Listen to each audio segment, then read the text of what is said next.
I was sitting in Killian Court at MIT's graduation ceremony, my cap and gown pressed and perfect, two empty seats beside me that I had saved since dawn. The morning sun was warm on thousands of families packed into that historic space. Cameras ready, smiles everywhere. My phone buzzed. A text from my mother. They were not coming. My younger sister Chloe had her ballet recital today, and she was the lead dancer. They promised they were proud of me. The ceremony started. Strangers filled the seats I had protected. The dean called my name. I walked across that stage alone while everyone else had families cheering. The applause faded as I returned to my seat, diploma folder clutched in my hands. Around me, graduates were already pulling off their caps, laughing, making plans to meet their families at the reception area. I sat there watching a father lift his daughter off the ground in a bear hug. I watched a mother cry while straightening her son's tassel. I watched a whole family crowd around their graduate, at least 8 people, all wearing matching shirts with his face printed on them. I pulled out my phone and tried calling. My mother's number rang 4 times and went to voicemail. I tried my father. Same thing. I even called Chloe's cell phone, thinking maybe she would answer between acts or during intermission. Nothing. I sent a text to the family group chat. Just a simple message. I graduated today. Walked across the stage. Wished you could have been here. The little checkmark showed it had been delivered. No response came. The reception was held in a tent on the lawn, with tables of food and a string quartet playing in the corner. I walked through it like a ghost. Families posed for pictures in front of the MIT seal. Parents bought their kids celebratory drinks. I stood in line for a sandwich I did not want and ate it standing up because I had no one to sit with. My roommate from sophomore year spotted me and came over to say congratulations, but his parents were waiting, so the conversation lasted maybe 90 seconds. I left early, walked the 1.5 miles back to my apartment in my full regalia because I had nobody to carry my things or drive me home. People on the street smiled at me, called out congratulations. A woman stopped me to take a photo for her own graduate who went to Boston University. I smiled for her camera and felt absolutely hollow inside. Back in my apartment, I took off the cap and gown and hung them carefully in my closet. I had worked 4 years for this degree, double majored in computer science and electrical engineering, graduated with a 3.9 grade point average, had a job offer waiting at a prestigious tech company in Boston starting in 2 weeks. I had done everything right. Everything they said would make them proud. Around 8 o'clock that evening, my phone finally lit up with a response in the family group chat. My mother had sent a paragraph. The recital was beautiful. Chloe was amazing. She absolutely shone on that stage. They were so proud of her. The choreography was stunning. The costumes were perfect. She had nailed every single move. They took her out for ice cream afterward to celebrate. Such a special day they would never forget. Not one word about my graduation. Not one word of apology. Not even an acknowledgement that today had been important to me.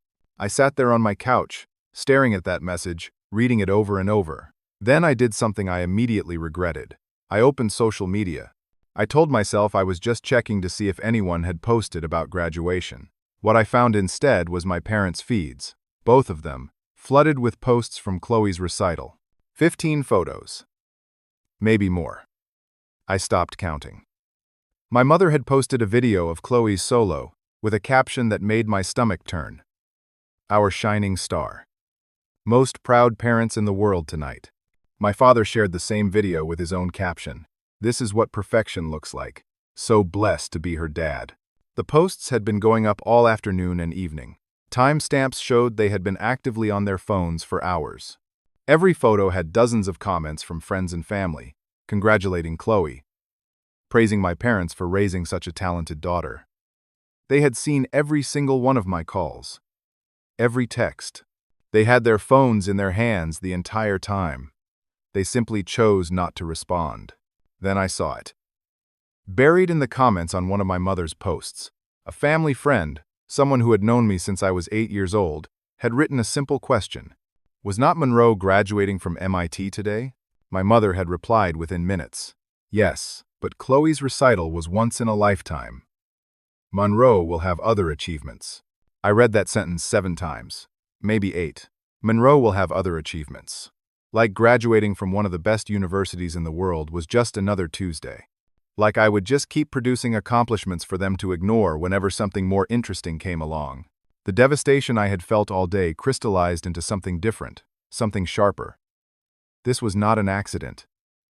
This was not a miscommunication or a scheduling conflict they could not avoid. They had made a choice. They had chosen Chloe's high school ballet recital over my MIT graduation. And then they had chosen to broadcast their choice to everyone we knew. And when someone called them out on it, they had doubled down. I will have other achievements. Like this one, did not matter. Like I did not matter. I stayed up all night, did not sleep at all. Just sat there thinking about every time they had missed something important to me because Chloe needed them more. Every parent-teacher conference they skipped because she had dance practice. Every award ceremony where I sat alone in the audience because she had a competition. I had told myself it was fine. She was younger. She needed more attention. I was independent. I could handle it. But this was my graduation from MIT. This was supposed to be different. As the sun came up, I realized something with absolute clarity. Nothing would ever be different. No achievement would ever be big enough. No milestone would ever matter more than whatever Chloe needed that day. I could cure cancer, and they would miss the Nobel Prize ceremony because she had a dentist appointment. I was done. It took me 6 days to write the email. I must have drafted it 30 times. I wanted to be clear but not cruel, firm but not dramatic. I needed them to understand this was real, that I was not throwing a tantrum or trying to manipulate them into apologizing. The final version was 3 paragraphs. I explained that their decision to miss my graduation was not the problem. They were allowed to prioritize however they wanted. The problem was the years of pattern that decision represented, and their complete inability to acknowledge my feelings about it. I told them I needed space. Indefinitely. I was blocking their numbers and removing them from my social media. I would reach out if and when I was ready to reconnect. I asked them to respect this boundary and not try to contact me through other people. I sent it on a Thursday morning. Then I blocked both their phone numbers before I could lose my nerve. Blocked them on every social media platform. Blocked my father's work email. My mother's personal email went to a filter that would archive anything from her address without me seeing it. Then I called Chloe. She was 17, about to start her senior year of high school. This was not her fault. I needed her to know that. She answered on the second ring. Monroe? Her voice was cautious. Mom and Dad are really upset. I know. I just wanted to call you directly. This is not about you. You did not do anything wrong. I am dealing with some things with Mom and Dad, and I need space from them. But I want you to know I love you and I am proud of you. She was quiet for a long moment. Are you ever coming home? I do not know. Probably not for a while. But this is between me and them, okay? You do not have to pick sides or get involved. She said okay, but her voice was small. We hung up. I did not know it then, but that would be the last honest conversation I would have with my sister for 5 years. For 2 weeks, nothing happened. The silence felt like relief. I started my new job at a software company in downtown Boston. The work was challenging and engaging. I made friends with some of the other new hires. I went to a Red Sox game. I started to feel like maybe I could actually move forward.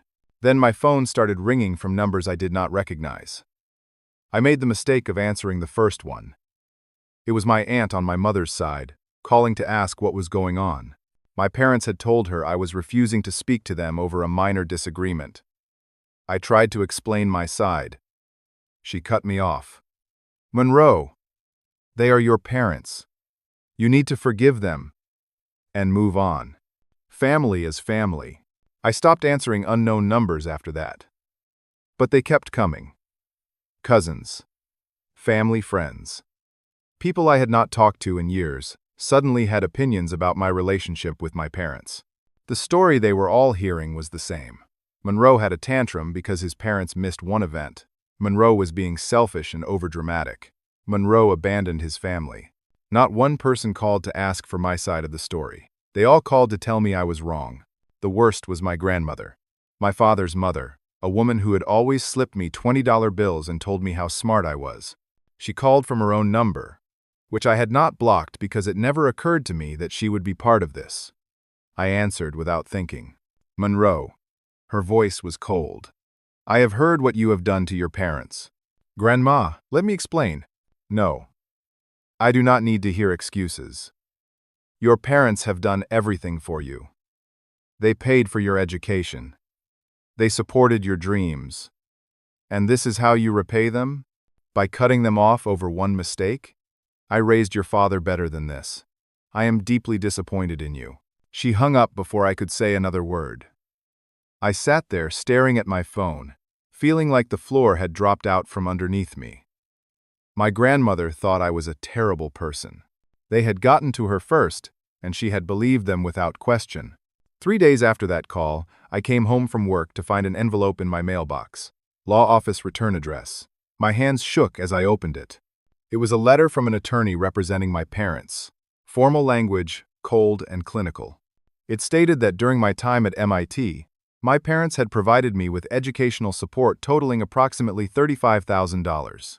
This included a $10,000 tuition payment my junior year, when my financial aid fell short, several $1,000s for textbooks and supplies, money for rent during a summer internship, a laptop, and various other expenses. The letter claimed that this money had been provided with the understanding that I would maintain a relationship with my family. Since I had terminated that relationship, they were treating the support as a loan rather than a gift. They expected repayment in full within 90 days. Or they would pursue the matter in small claims court. I read it 3 times. Then I went to my filing cabinet and pulled out every piece of financial paperwork from my college years. I found the check for $10,000. It had come in the mail with a card that said, "We are so proud of you. Love, Mom and Dad." Nothing about a loan. Nothing about repayment. But the check had been written from my father's business account, not their personal checking. That might matter in court.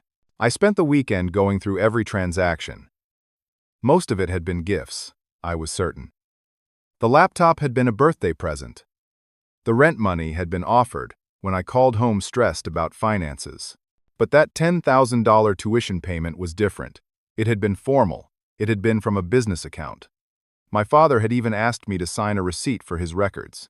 On Monday morning, I took the letter to a lawyer. A friend from MIT had a cousin who did family law in Boston. She looked over everything and gave it to me straight. Most of this would be considered gifts, legally. But that tuition payment could be a problem. The business account and the signed receipt gave it the appearance of a loan. Would I win in court? Probably. Would it cost me more in legal fees than just paying them the $35,000? Absolutely. I had graduated with some student loan debt, but not crushing amounts.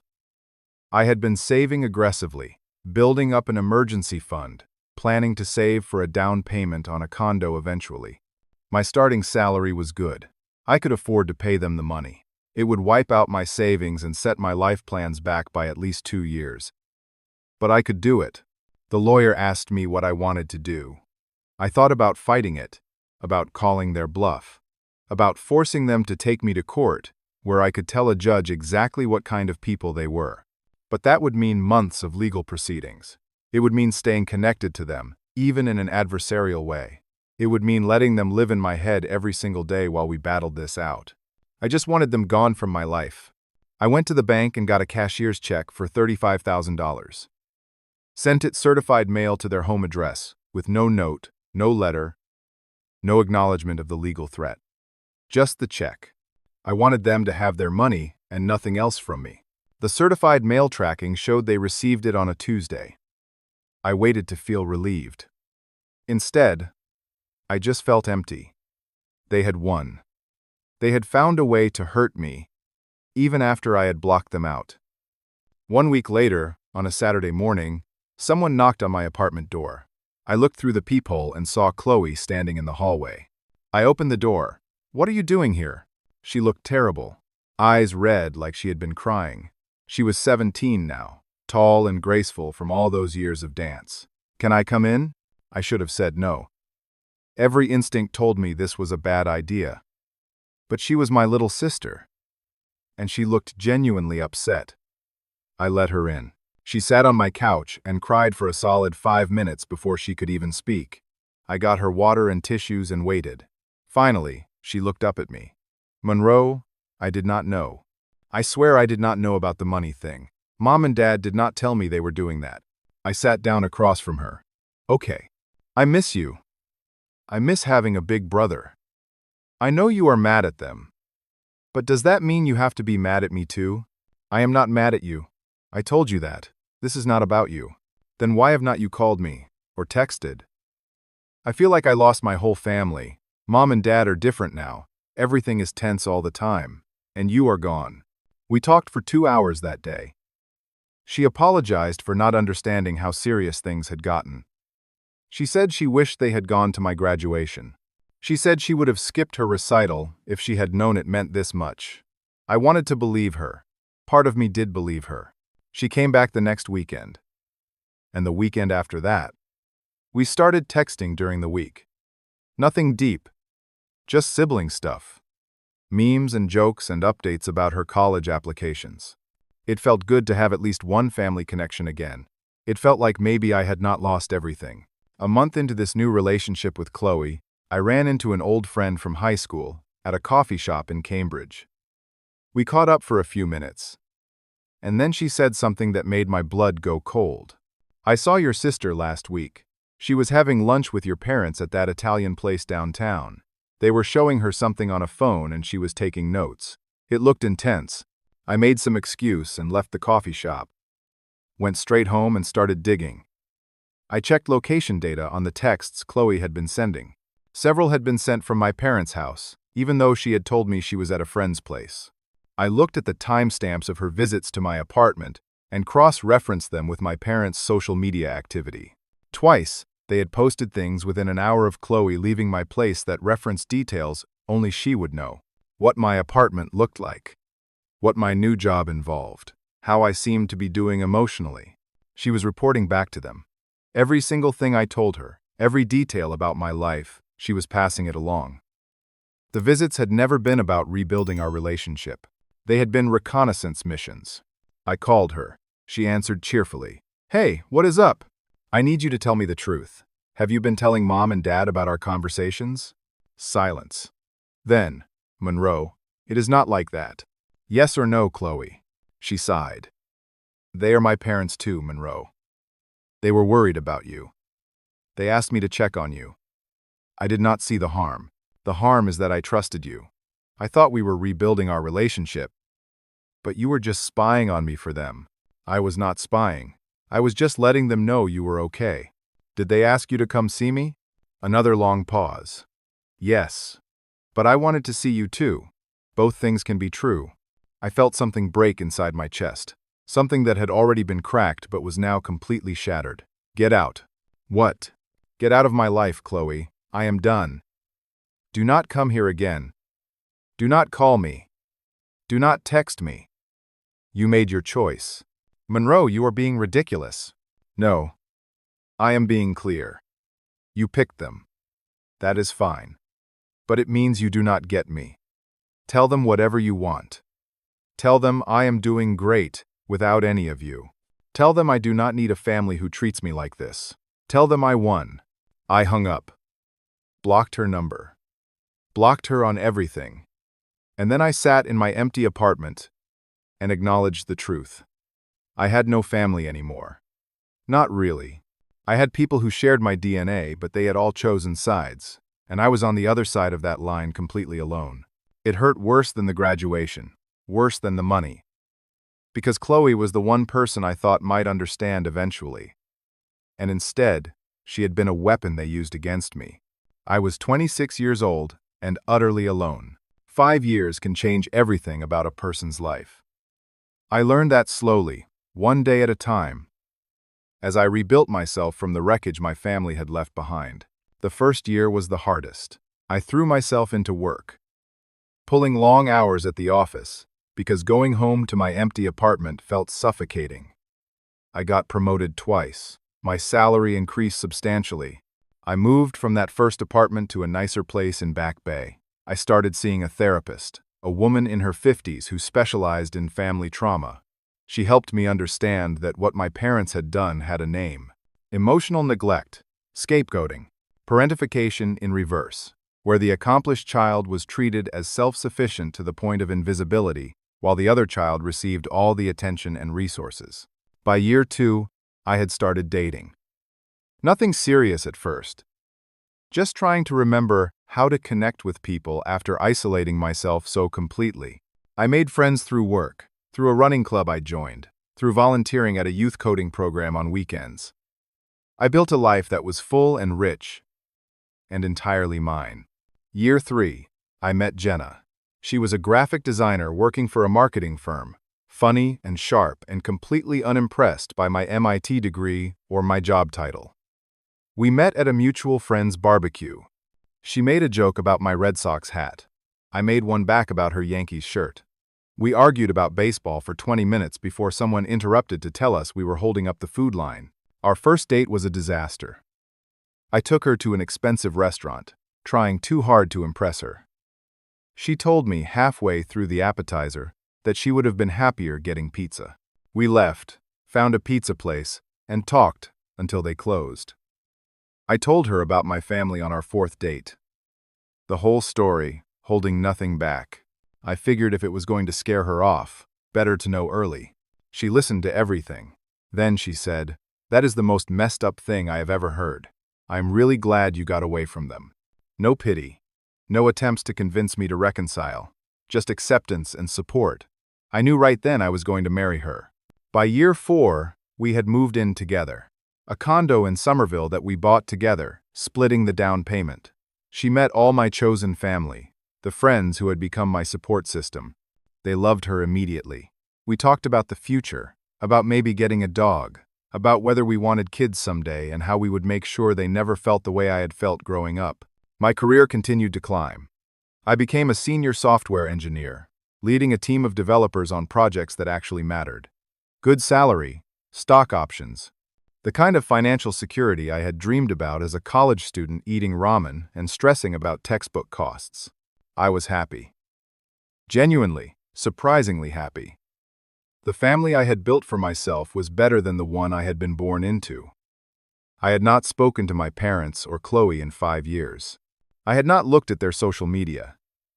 I had not asked mutual acquaintances for updates. They were simply gone from my life, and the space they left behind had filled with better things. My grandmother died in year 4. I found out 3 days after the funeral when a cousin I barely remembered sent me a message on LinkedIn. I felt sad, but also distant from the sadness. I had lost my grandmother 2 years earlier when she told me I was a disappointment. The woman who died was someone I used to know. Then, in May of year 5, an envelope arrived in the mail. Heavy cardstock, formal printing, a wedding invitation. Tyler Campbell and Grace Morrison were getting married. Tyler was my cousin, my father's brother's son. We had been close as kids, spending summers together at my grandparents' lake house, getting into the kind of trouble that seemed major at 10 years old but harmless in hindsight. We had drifted apart during college, and after I cut off my parents, we barely communicated. A few text messages on birthdays. A like on a social media post here and there. But no real relationship. The invitation was addressed to Monroe Campbell and guest. There was a handwritten note on the back in Tyler's handwriting. "Would really love for you to be there, man. It has been too long." I showed it to Jenna that evening. She read it carefully. "Your parents will be there." "Definitely. Do you want to go?" "I do not know. Tyler is not a bad guy. It is not his fault my family imploded. But being in the same room with them after 5 years?" Jenna set the invitation down on the kitchen counter. "You have been doing really well. You are in a good place. Strong enough to handle seeing them. And if you do not go, they win. They took your family. Do not let them take your cousin's wedding too." She was right. I had let them take enough from me. I was not going to miss another important event because of them. I sent back the RSVP card. 2 guests attending, Monroe Campbell and Jenna Martinez. For 2 weeks, I did not think much about it. Then Tyler called. His voice on the phone sounded stressed in a way I remembered from when we were teenagers, and he had gotten caught doing something he should not have done. "Monroe, thank you for saying you will come. I really want you there. But there is a situation. Of course there is. What is going on? Your parents. They found out you RSVP'd. Yes. They called my parents and said they are not comfortable attending the wedding if you are going to be there. I almost laughed. That is absurd. I know, but they are really selling it. They told my mom you have anger issues and they do not feel safe around you. My parents are putting pressure on me to uninvite you to keep the peace. The laughter died. What did you tell them? That I am thinking about it. Monroe, I need to ask you something and I need you to be honest. Do you have anger issues? Have you ever threatened them? No. Tyler, I have not spoken to them in 5 years. The last communication I sent them was a check for $35,000 they extorted from me. Before that, I sent one email explaining I needed space. That is it. No threats, no anger issues. I just walked away from people who treated me badly. He was quiet for a moment. They are saying some really specific things. That you had a breakdown after graduation. That you became unstable. Half the family believes it. My parents believe it. That is not what happened. They missed my MIT graduation for Chloe's ballet recital. I tried to talk to them about how that made me feel. They weaponized money against me and turned the family against me with lies. So I removed myself from the situation. That is the whole story. Tyler sighed. Look, I believe you, but this puts me in a terrible position. My parents are threatening to boycott the wedding if you come. Grace's family is getting involved. It is turning into this whole thing. I felt the old familiar tightness in my chest. The feeling of being erased. Of being the problem. Of being expendable. I'm not going to make your wedding difficult. Tyler. If you need me to not come, I understand. Wait. That is not what I am saying. I want you there. But I had an idea. What if you meet with them before the wedding? Like a mediation thing. With me there, to keep it civil. Just clear the air so everyone can be comfortable at the wedding. Every part of me wanted to say no. But then Tyler said something that changed my mind. Monroe, your mom has told everyone you had a psychotic break after graduation. She has been saying it for 5 years. If you do not show up and face this, that story becomes the permanent record. Everyone in our family will believe their version forever. You will lose everyone, not just them. He was right. I had been so focused on protecting myself, on maintaining my boundaries, that I had not thought about the larger war they were waging. They were systematically destroying my reputation with every person who had ever known me. If I did not show up and tell my side, I would become the family ghost story. The cautionary tale. The son who went crazy and abandoned everyone. I looked at Jenna, she nodded. Okay. I will go to the wedding. And I will do the mediation if you really think it will help. But Tyler, I need you to know something. I am not the bad guy here. And when you see how they act, when you hear what they say, you are going to understand that. I hope so, man. I really do.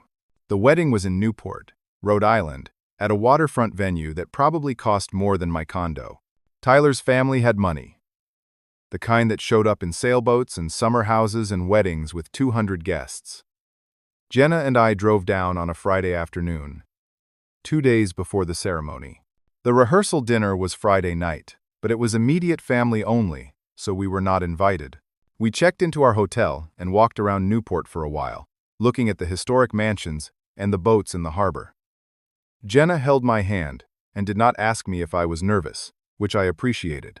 We got dinner at a seafood place overlooking the water, and I tried to act like this was just a normal weekend trip. Saturday morning arrived too fast. The wedding was at 4 o'clock, with a cocktail hour beforehand starting at 3. Jenna spent an hour getting ready, putting on a navy blue dress and doing something complicated with her hair. I put on the suit I had bought specifically for this event. Charcoal gray with a light blue tie. I looked at myself in the mirror and barely recognized the person looking back. I was 31 years old now. The last time my parents saw me, I had been 26, still new to the working world, still figuring out who I was.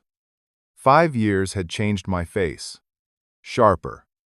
More tired around the eyes. More certain. We arrived at the venue right at 3. The cocktail hour was set up on a patio overlooking the water.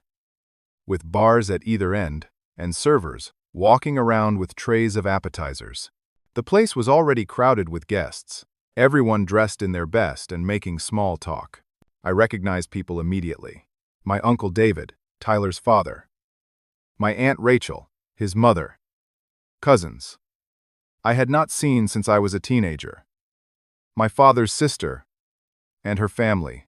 Everyone from that side of the tree, all gathered in one place for the first time in years.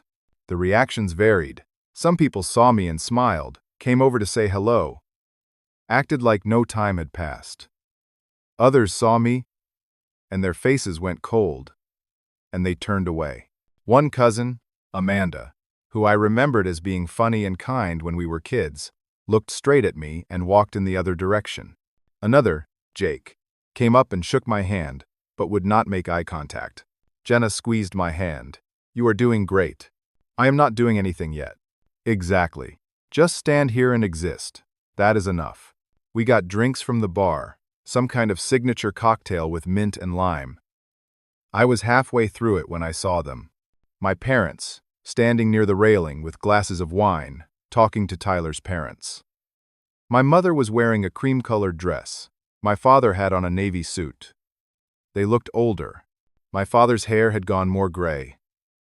My mother looked thinner, more angular. I watched them for a moment, trying to feel something. Anger. Hurt. Anything. But I just felt numb. They were strangers who happened to look like people I used to know. Then my mother looked up and saw me. The color drained from her face. She grabbed my father's arm and said something. He turned. His expression went from confusion to shock to something harder. They started walking toward me. Tyler appeared out of nowhere, stepping between us. "Hey, let's not do this here. Let's wait until after the ceremony. Okay?" My mother's voice was loud enough that people around us stopped talking and turned to look. "I did not think you would actually have the audacity to show your face here." The patio went quiet. Tyler looked panicked. "Mom, please. Not now." But she was not looking at Tyler. She was looking at me with an expression I had never seen before. Pure contempt. "After what you did to us? After the way you treated your family? You think you can just walk in here like nothing happened?" My father stepped up beside her. His voice was quieter but just as cold. "This is not the place, Monroe." Jenna moved closer to me. I could feel her solid presence at my side. I took a breath and kept my voice calm. "I am here because Tyler invited me. If you have a problem with that, take it up with him. Otherwise, I would appreciate it if you left me alone." "Leave you alone?" My mother's voice cracked. "You have been leaving us alone for 5 years. You cut us out of your life like we meant nothing. You missed my graduation from MIT for a high school ballet recital. I tried to talk to you about it, and you tried to extort money from me. So yes, I left you alone. That is what happens when parents treat their children like they are disposable." A crowd had gathered now. 20 people, maybe more, all watching this unfold. My father's face went red. "We did not extort anything from you. We asked for repayment of loans we had given you in good faith. They were gifts. You turned them into loans because I dared to set a boundary." Tyler tried again. "Can we please take this somewhere private?" But my mother was not done. She turned to the crowd, playing to them now. "This is what we have dealt with for 5 years. Our son had a breakdown after graduation and blamed us for everything wrong in his life. We tried to help him, we tried to support him, and he responded by threatening us and demanding we stay away from him. I never threatened anyone. You sent us horrible emails. You turned Chloe against us. You made our lives a nightmare. I sent you one email. It was 3 paragraphs explaining that I needed space. And I did not turn Chloe against you. You used her to spy on me. That is not true." My mother's voice was shaking now. "You are lying. You have always lied about us." Then Chloe appeared. I had not seen her in 5 years. She was 22 now, not 17. Taller, or maybe I was just remembering her wrong. She was wearing a bridesmaid dress, which meant she was part of Tyler's fiancée's wedding party. She looked at me and her eyes filled with tears. Monroe. Her voice was soft. Chloe. She turned to the crowd. He is lying. Our parents never did anything wrong. Monroe cut us off for no reason. He hurt all of us. I am afraid of him. The words hit like a physical blow. My own sister, standing there and telling a crowd of people she was afraid of me. It was absurd. It was calculated. It was devastating. I looked around at the faces watching us. Some looked sympathetic. Many looked horrified. But I could not tell if they were horrified at my parents or at me. The narrative my parents had been building for 5 years was right there in those expressions. Unstable son. Poor parents. Tragic family situation. Then my Uncle David stepped forward. I had not seen him move. Monroe, I think you should leave. You are upsetting people, and this is Tyler's day. Your parents are good people who have been hurt enough. Just go. The last person I had expected to abandon me, Uncle David, who had taught me to fish when I was 8, who had taken me and Tyler to Red Sox games, who had told me at my high school graduation that he was proud of me. He believed them. They had all believed them. Tyler appeared at my elbow. His voice was low, meant only for me. Monroe, I am so sorry. My dad says you have to go. If you do not leave voluntarily, they are going to have security remove you. Please just go. I cannot have this at my wedding. I looked at him. Really? I am sorry. I did not think it would be like this. Please. Jenna's hand found mine again. She leaned in close. We can leave. It is okay. You do not have to do this. But I was not ready to leave. Not yet. Because leaving meant they won. It meant this story became permanent. It meant everyone here would spend the rest of their lives believing I was the villain.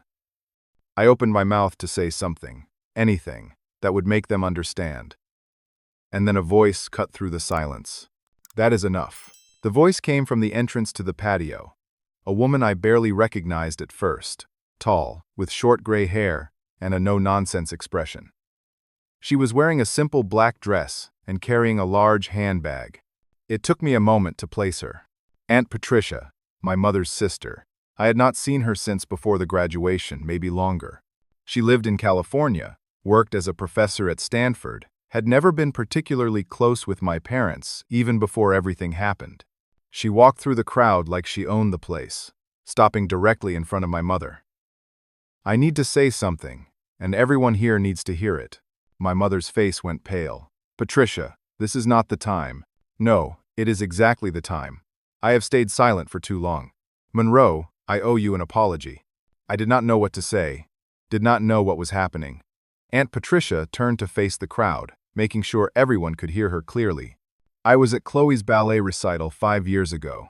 I flew out for it because I happened to be on the East Coast for a conference, and my sister asked me to come. I heard your parents discussing whether or not to go to Monroe's graduation that morning. Your mother said, and I quote, "He will have other graduations if he goes to grad school. Chloe needs us today." Your father agreed, saying Monroe was self-sufficient and would not care that much. My mother started to interrupt. Patricia cut her off with a look. I confronted them that evening after they posted all those photos on social media. I told them they had made a terrible mistake. They dismissed my concerns. They said Monroe would understand. When Monroe went no contact, I told them they deserved it. That is why my sister and I have barely spoken for 5 years. The crowd was completely silent now. Patricia reached into her handbag and pulled out her phone. She tapped the screen a few times, then held it up. I have kept something for 5 years, waiting for the right moment. This is a voicemail your mother left me 18 months after Monroe cut contact. I am going to play it now. My mother lunged forward. Patricia, do not. But Patricia had already pressed play. The sound quality was tinny but clear. My mother's voice filled the patio. Patricia, I know you are still angry with us, but you need to understand our position. We know we messed up with the graduation, but Monroe is so stubborn. We tried to get him to see us using the money thing, but he just paid us, and that was it. Now we cannot admit we were wrong because we would look terrible. It is easier to just say, he abandoned us. Everyone believes us anyway. He is fine. He has a good job. He does not need us. Why should we have to be the bad guys when we can just let him be the one who left? The voicemail ended. The silence that followed was deafening. I could not move, could not process what I had just heard. My own mother, admitting in her own words that she knew they were wrong, that they had lied, that they had chosen their reputation over the truth. My father found his voice first. That is out of context. You do not understand. Patricia laughed. It was not a kind sound. I understand perfectly. You two have been lying to your entire family for 5 years. You have destroyed your son's reputation to protect yourselves. And I am done watching it happen. She reached into her bag again and pulled out a folder. I also have a written statement from Monroe's therapist from MIT. With Monroe's permission, obtained through Jenna, who contacted me yesterday, the therapist confirmed that Monroe was stable, dealing with family trauma in a healthy way, showed no signs of anger issues or instability, and was making sound decisions about his mental health and boundaries. She handed the folder to Tyler. I brought copies for anyone who wants to see them. This is a licensed therapist with no reason to lie, confirming that everything Monroe has said is true. Tyler took the folder with shaking hands. He opened it and scanned the first page. His expression changed from confused to horrified. This says Monroe came to counseling because of years of emotional neglect and favoritism toward his sibling. It says his parents demanded money as retaliation for setting boundaries. It says his decision to go no contact was mentally healthy and appropriate given the circumstances. He looked up at his parents. At mine? You told us he had a breakdown. You told us he was dangerous. My Uncle David stepped forward and took the folder from Tyler. He read it silently. Then he read it again. When he looked up, his face was pale. You lied to us. You made us believe. My mother tried one more time. We were protecting ourselves. Monroe was hurting us. Patricia shook her head. No. Monroe protected himself. You hurt him, and when he set boundaries, you decided to destroy his reputation, rather than admit you were wrong. The crowd was murmuring now. People were looking at my parents with expressions ranging from confusion to disgust. Several were looking at me with something that might have been apology in their eyes. Tyler came over to me. He looked like he might cry. Monroe, I am so sorry. They told me you were dangerous. They said you had threatened them. I believed it. I should have called you. I should have asked for your side. I am so sorry. It is okay. You did not know. It is not okay. He turned to face his parents and mine. You all told me Monroe was dangerous. You made me doubt my own cousin. You lied to me. You made me doubt someone I have known my whole life because you could not admit you messed up. My father made one last attempt. Tyler, son, you do not understand the full situation. I understand enough. Monroe stays. If you are not comfortable with that, you can leave. The power shift was visible. My parents looked at each other, looked at the crowd, saw the expressions on everyone's faces. The story they had built for 5 years was crumbling in real time. My father's voice was softer now. Calculated. Monroe, son, please. We are still your parents. Can we not move past this? We made mistakes.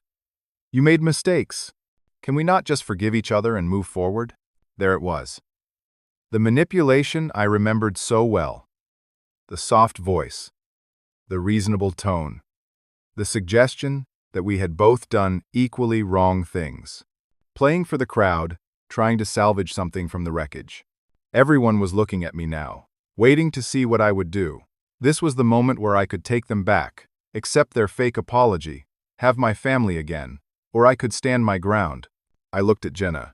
She gave me a small nod. Your call. I turned back to my father, then to my mother, then to the crowd of family members who had believed their lies for 5 years. I took a breath and let it out slowly. When I spoke, my voice was calm, steady. I had practiced this moment in therapy 100 times without knowing I was practicing for it. No, we cannot move past this, and I want everyone here to understand why. My father started to interrupt. I held up a hand. You did not miss my graduation by accident. You chose Chloe's high school ballet recital over my graduation from MIT. That was your right as parents. You are allowed to prioritize however you want. I was hurt, but I would have gotten over it. The problem was not that you missed it. The problem was that you refused to acknowledge my feelings about it. You posted dozens of photos celebrating Chloe and said I would have other achievements. Like graduating from one of the best universities in the world was just another Tuesday. My mother opened her mouth. I kept going. When I sent you an email explaining that I needed space, you turned the entire family against me. You told everyone I had abandoned you over nothing. You told them I had a breakdown. You told them I was dangerous. And then, when that was not enough, you tried to extort $35,000 from me by suddenly claiming gifts you had given me were loans. I paid you that money because fighting it would have cost more than just giving in. You took my savings and my peace of mind because I dared to set a boundary. I turned to Chloe. And you used my sister to spy on me. You sent her to my apartment to report back on my life. You weaponized her against me. When I found out and cut her off too, you told everyone I had turned her against you. But the truth is, she was working for you the whole time. Chloe was crying now. Real tears or performed ones, I could not tell anymore. I am your sister. I was trying to help. You were not trying to help me. You were helping them control me. And when I removed myself from that control, all three of you decided it was easier to lie about me than to admit you had treated me badly. I turned to face the whole crowd now. I have not spoken to my parents or my sister in 5 years. I have not looked at their social media.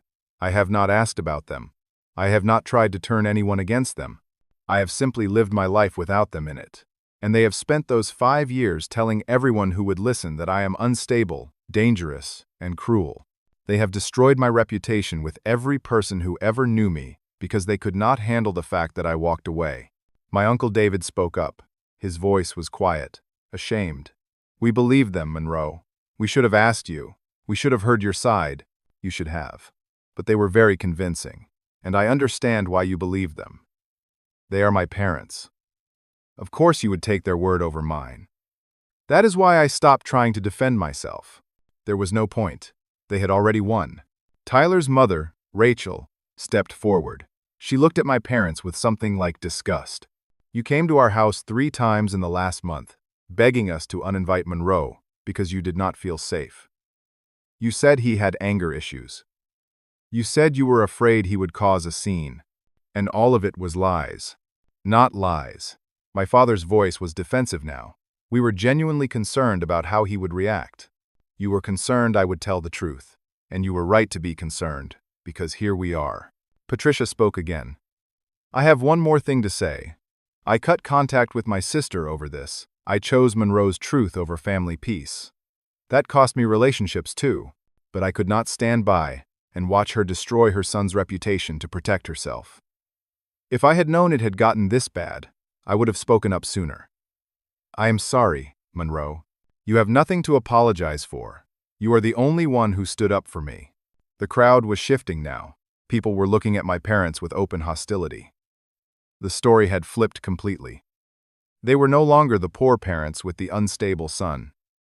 They were the manipulators, the liars, the ones who had orchestrated a 5-year campaign to destroy their own child. Rather than admit they had made a mistake. My mother made one last attempt. She turned to the crowd, her voice breaking. We loved him. We still love him. We made mistakes, but we are still his parents. Does not that count for something? It should. It would. If you had ever apologized. If you had ever acknowledged what you did. But instead, you doubled down. You lied. You manipulated. You tried to extort me. You used my sister against me. You told everyone I was dangerous. And when you got caught, you are still trying to play the victim. I looked around at the faces of my extended family. Some looked sympathetic now. Some looked angry at my parents. Some just looked confused, trying to reconcile 5 years of one story with this new reality. I do not need apologies from you. I do not need reconciliation. I do not need your love or approval. I have spent 5 years building a life without you, and it is a good life. Better than anything I had when you were in it. I needed you to know the truth, and now you do. That is enough for me. I turned to Patricia. Thank you for keeping that voicemail.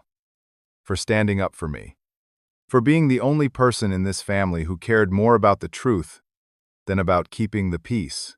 She nodded, squeezed my arm. I am proud of you, Monroe. I turned to Tyler. I am sorry your wedding got disrupted.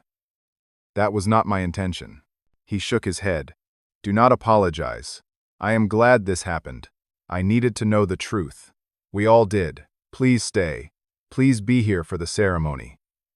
You are my family, and I want you here. I looked at Jenna. She smiled.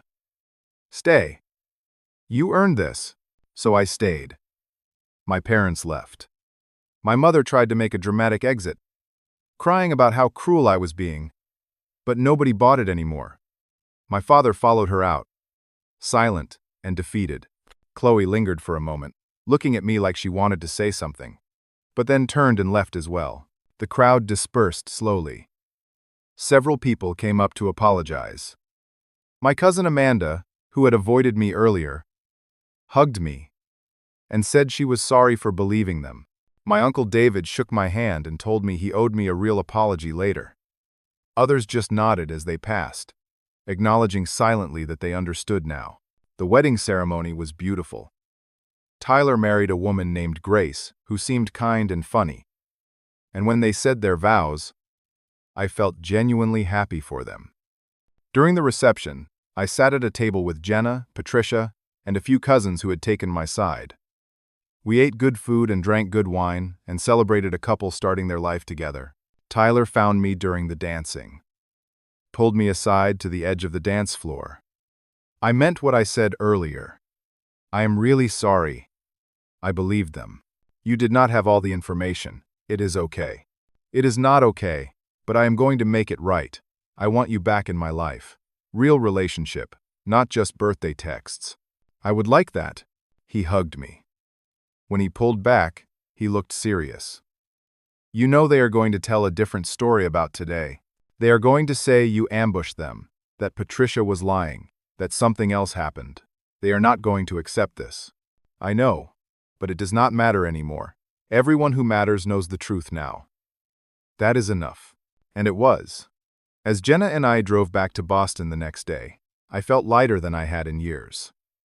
I had not gone to Newport looking for vindication or revenge. I had gone because I refused to let them take another important moment from me. But I got something better than I expected. I got the truth, spoken out loud, witnessed by dozens of people who had believed lies about me. My parents would never change. They would never apologize sincerely. They would spend the rest of their lives telling themselves, and anyone who would listen, that they were the victims. But their audience had shrunk significantly. The people who mattered had heard the truth. 6 months after the wedding, my life looked different in small but significant ways. Tyler and I talked every couple of weeks. He and Grace came up to Boston twice, and Jenna and I drove down to Providence once to meet them for dinner. We were rebuilding what we had lost, slowly and carefully. He told me that several other cousins had reached out to him after the wedding, asking for my contact information. I gave permission, and 3 of them had started texting me. Nothing deep yet, just casual conversation, but it was something. Patricia came to visit in August. She stayed for a long weekend, and we spent hours talking about everything. She told me more about the fight she had had with my mother 5 years ago, how she had tried to convince her to apologize to me, how frustrated she had been watching my mother choose pride over her relationship with her son. She also told me about her own kids, my cousins on that side who I barely knew, and invited me to come visit California sometime. I said yes. My parents never reached out directly, but through the family grapevine, I heard things. They had stopped telling people I was dangerous. They had stopped bad-mouthing me at family gatherings. Mostly, they just did not talk about me at all. Some people interpreted this as shame. Others thought they were just pretending I did not exist. Either way, the campaign to destroy my reputation had ended. Chloe sent me a text message in September. Just 3 words. I am sorry. I looked at it for a long time before responding. I hope you are well. Nothing more. She did not reply, and I did not expect her to. Maybe someday we would have a real conversation about what happened. Maybe not. I was okay, either way. My job continued to go well. I got another promotion in October, moving into a leadership role that came with a significant salary increase and more responsibility. Jenna's career was thriving too. Her design firm had landed several major clients, and she was being recognized as one of the rising stars in her field. We got engaged in November. I proposed on a random Tuesday evening in our living room because I woke up that morning and realized I did not want to wait for a special occasion. I wanted to start building our future immediately. She said yes before I even finished asking the question. We told our friends that weekend at a casual dinner party that turned into an impromptu engagement celebration. We started planning a wedding for the following fall. Small, maybe 75 people. Just the people who had earned their place in our lives. Tyler and Grace were invited, obviously. Patricia was invited, several cousins who had reconnected with me. My chosen family of friends.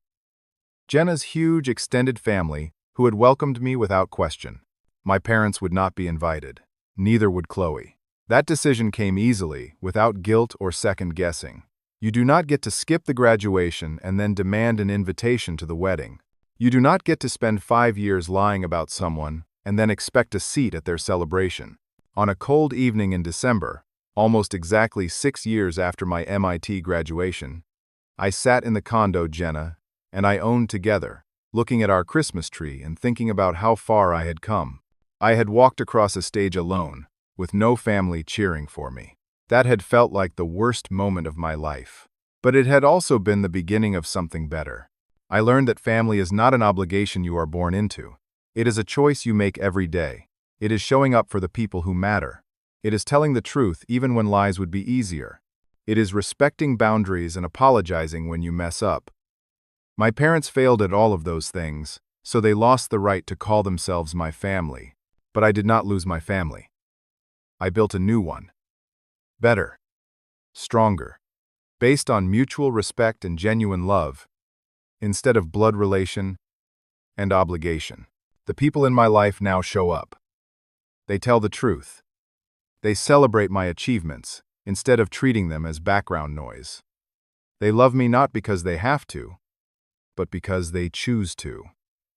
And I choose them back, every single day. I still think about that graduation sometimes. About sitting in those seats with strangers on either side of me. About walking across that stage alone. It still hurts, in the way that old wounds sometimes ache when the weather changes. But it does not define me anymore. It is just one day in a life that has been full of much better days since then. My parents thought they were choosing Chloe over me that day. What they actually did was show me who they were, clearly and undeniably. They gave me permission to walk away, and in walking away, I found out who I really was. Someone strong enough to build a life worth living. Even without the family I was born into, I do not need their love anymore. I have people who actually show up. That is the real lesson I learned. Not everyone deserves access to your life. Not everyone who shares your DNA has earned the title of family. And sometimes, the bravest thing you can do is walk away from people who refuse to see your worth. 6 years ago, I graduated from MIT with nobody there to celebrate with me. Next fall, I will marry the love of my life surrounded by people who chose to be there. People who show up. People who matter. That is not just a better ending. That is a better life. I want to ask you something, if you are still listening. Have you ever had to walk away from someone you loved because staying was destroying you? Have you ever had to choose yourself over family expectations? It is one of the hardest things a person can do, and if you have done it, I see you. You are not alone in that choice. If this story meant something to you, I would love to hear your thoughts in the comments. Have you dealt with family favoritism? How did you handle it? What helped you move forward? Your story might be exactly what someone else needs to hear today. And if you found value in hearing my story, please consider hitting that like button. It helps more people find these conversations. Subscribe if you want to hear more stories about overcoming difficult family situations and building a life on your own terms. Share this with someone who might need to hear that it is okay to set boundaries, even with family, especially with family. Thank you for listening to my story. Thank you for being here. I know these topics are not easy to hear about, and I appreciate you taking the time to understand what I went through. I hope you find the courage to choose yourself when you need to. I hope you build a family, whether by blood or by choice, that shows up for you the way you deserve. And I hope you never forget that your worth is not determined by whether people recognize it. Your worth is inherent. You matter. Your achievements matter. Your feelings matter. Take care of yourselves. Show up for the people who show up for you. And remember that walking away from toxicity is not giving up, it is choosing yourself. And that choice can change your entire life. V